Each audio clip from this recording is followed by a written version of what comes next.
फक्त हा बटाटा वापरा. तुरटी लिंबाचा रस न वापरता देखील मस्त पांढरे शुभ्र लांबसडक असे उपवासाचे बटाट्याचे वेफर्स. उन्हाळी वाळवणीमध्ये हा पदार्थ हमखास बनवला जातो.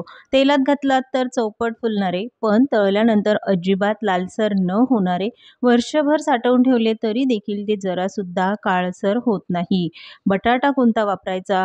तुरटी लिंबाचा रस न वापरता देखील असे हे पांढरे शुभ्र बटाट्याचे वेफर्स कसे बनवायचे ते आज आपण बघणार आहोत.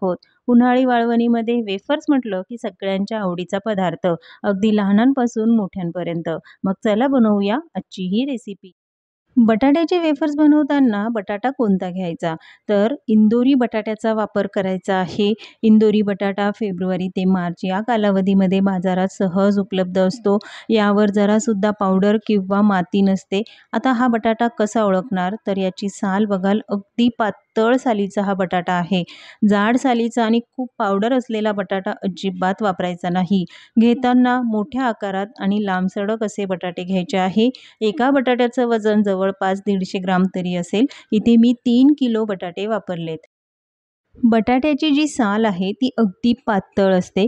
पातळ सालीचाच बटाटा वापरायचा. तरी देखील बटाटा घेताना खात्री करून घ्या की हा इंदोरीच बटाटा आहे. बटाट्याचे देखील बरेचसे प्रकार असतात, जसा एलआर पोटॅटो असतो, इंदोरी, यूपी असे वेगवेगळ्या प्रकारचे बटाटे असतात. त्यामुळे योग्य प्रकारचा बटाटा वापरून जर वेफर्स बनवले तर ते अगदी पांढरे शुभ्र होतात.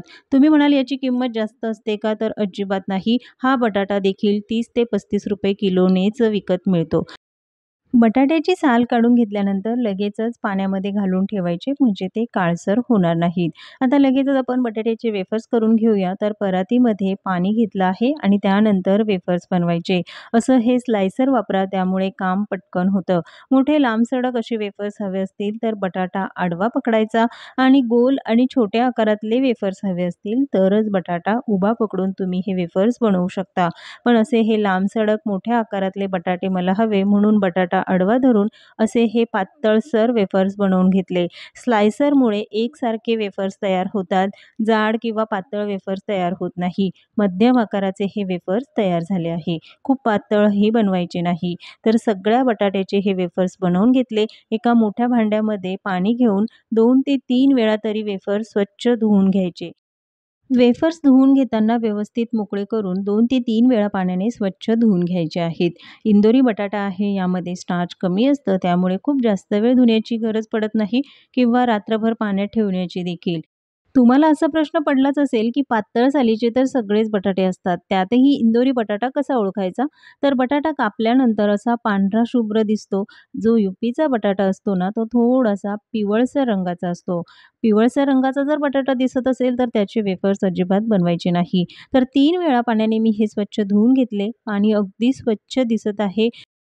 वेफर्स पाण्यात बुडतील इतपत त्यामध्ये पाणी घालायचं. झाकण ठेवून 3 ते 4 तास पाण्यामध्ये वेफर्स भिजत ठेवायचे.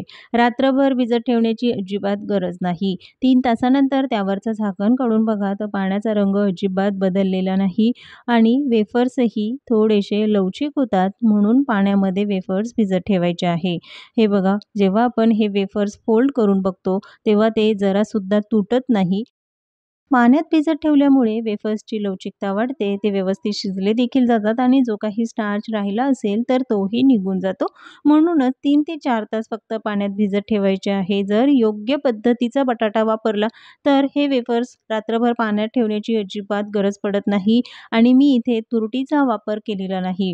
तुरटी का वापरावी किंवा का वापरू नये हे आपण पुढे बघणारच आहोत. आता मात्र वेफर्स वेगळ्या पाण्यात धुण्याची अजिबात गरज नाही. पाण्यातून काढून घ्यायचे आणि लगेचच शिजवून घ्यायचे आहे. बटाट्याचे वेफर्स शिजवताना शक्यतो मोठ्या भांड्याचा वापर करा. अर्ध पातेलं पाणी घेतलं. 7 ते 8 लिटर हे पाणी आहे. त्याला हलकंसं आंदण आलं म्हणजे गरम झालं की त्यामध्ये मीठ घालायचं. तर 1 किलोला 1 चमचा याप्रमाणे 3 चमचे मीठ घालून घेतलं आहे. मी 3 किलो बटाटे वापरले. वेफर्स बनवताना शक्यतो तुरटीचाच वापर करतात. पण तो का करतात? जर तुमच्याकडे बोअरवेलचं किंवा खूप क्षारयुक्त पाणी असेल, अशा पाण्यापासून जर वेफर्स बनवले तर ते काळसर होतात. म्हणूनच त्यामध्ये तुरटीचा वापर करायचा. पण शहरी भागामध्ये बोअरवेल किंवा क्षारयुक्त पाणी नसतं, म्हणून मी तुरटीचा वापर केलेला नाही. त्याऐवजी लिंबाचा रस वापरू शकता. तुरटी लिंबाचा रस वापरायचा नसेल, तर वापरायचं आहे लिंबू सत्व. तर पाव चमचा लिंबू सत्व घेतलेला आहे. तुरटी हे शहरी भागामध्ये जेव्हा वेफर्स बनवतात, तिथे अजिबात वापरण्याची गरज पडत नाही. बोअरवेल किंवा क्षारयुक्त पाणी असेल, तर जरूर तुरटीचा वापर करा.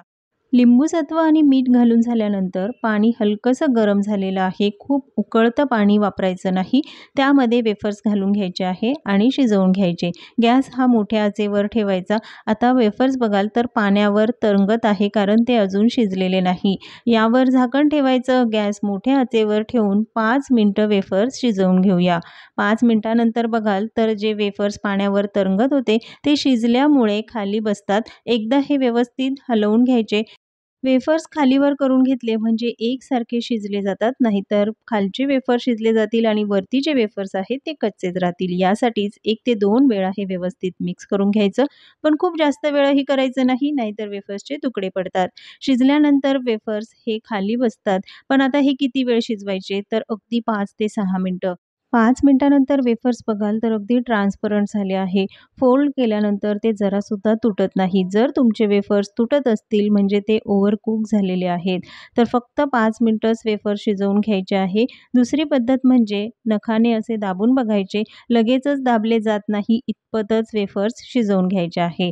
तर मी फक्त 5 मिनिटं वेफर्स शिजवून घेतले आहे. लगेचच काढून घ्यायचं आणि त्यातलं पाणी निथळून घ्यायचं आहे. खूप जास्त वेळ शिजवायचं नाही. गरम पाण्यातून काढून घेतल्यानंतर देखील वेफर्समधली कुकिंग प्रोसेस चालूच असते, त्यामुळे ते ओव्हरकुक होऊ शकतात. म्हणूनच वेफर्स शिजवताना अगदी 5 ते 6 मिनिटंच शिजवून घ्यायचे, ते देखील मोठ्या आचेवर. वेफर्स काढून घेतल्यानंतर लगेचच दुसरेही वेफर्स याच पाण्यामध्ये शिजवून घ्यायचे. पण वेगळं असं मीठ किंवा लिंबू सत्व घालण्याची अजिबात गरज नाही. सुरुवातीला जे 3 चमचे मीठ घालून घेतलं होतं, तेवढ्याच मिठामध्ये हे वेफर्स व्यवस्थित शिजले जातील. आता लगेचच सुकवून घ्यायचे. तर पंख्याच्या हवेखालीच मी वेफर्स सुकवण्यासाठी ठेवले आहे. खाली मात्र सुती कपडा घालायचा, प्लास्टिकचा कागद वापरायचा नाही. आणि बघाल तर मस्त असे मोठे लांबसडक पांढरे शुभ्र हे वेफर्स तयार झाले आहेत.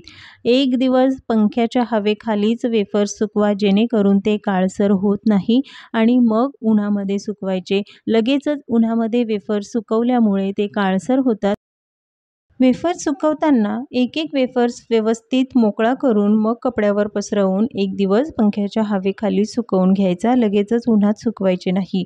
तर 1 दिवस पंख्याच्या हवेखाली सुकवून झाल्यानंतर मात्र दुसऱ्या दिवशी 3 ते 4 तास उन्हामध्ये वेफर्स सुकवून घ्यायचे. हे बघा, उन्हामध्ये सुकवल्यामुळे वाळवणीचा हा पदार्थ जास्त दिवस टिकतो, खराब होत नाही. आणि सुकवल्यानंतर बघाल तर मस्त असे कापसासारखे पांढरे शुभ्र हे वेफर्स तयार झाले. जरासुद्धा काळसर पडलेले नाही. उन्हामध्ये व्यवस्थित सुकवून झाल्यानंतर प्लास्टिकच्या पिशवीमध्ये भरून ठेवायचे म्हणजे वर्षभर वापरण्यासाठी तयार. आता हे वेफर्स तर तयार झाले, लगेचच तळूनही बघूया. तळताना मात्र तेल चांगलं कडकडीत गरम करून घ्यायचं आणि मग वेफर्स तळायचे. तेलात घालाल तर चौपट फुलतात आणि अगदी परफेक्ट असे आपले हे बटाट्याचे वेफर्स तयार झालेले आहेत. वेफर्स तळल्यानंतर देखील लालसर होतात, म्हणजेच वेफर्स हे व्यवस्थित तयार झालेले नाही. त्यामध्ये स्टार्च आहे किंवा तुम्ही बटाटा चुकीचा वापरला. मी जो बटाटा सांगितला आहे तो वापरा आणि वर्षभराचा हा पदार्थ अगदी परफेक्ट तयार करा. कापसासारखे पांढरे शुभ्र लांबसडक उपवासाचे बटाट्याचे वेफर्स खमंग, खुसखुशीत, कुरकुरीत. तळल्यानंतर जरासुद्धा लालसर झालेले नाही किंवा सुकवल्यानंतर काळसर. इंदोरी बटाट्याचा वापर करा. तुरटी लिंबाचा रस न वापरता देखील मस्त असे हे उपवासाचे बटाट्याचे वेफर्स. आजची ही रेसिपी तुम्हाला कशी वाटली कमेंट्समध्ये जरूर सांगा. पुन्हा भेटूया एका नवीन रेसिपीसोबत.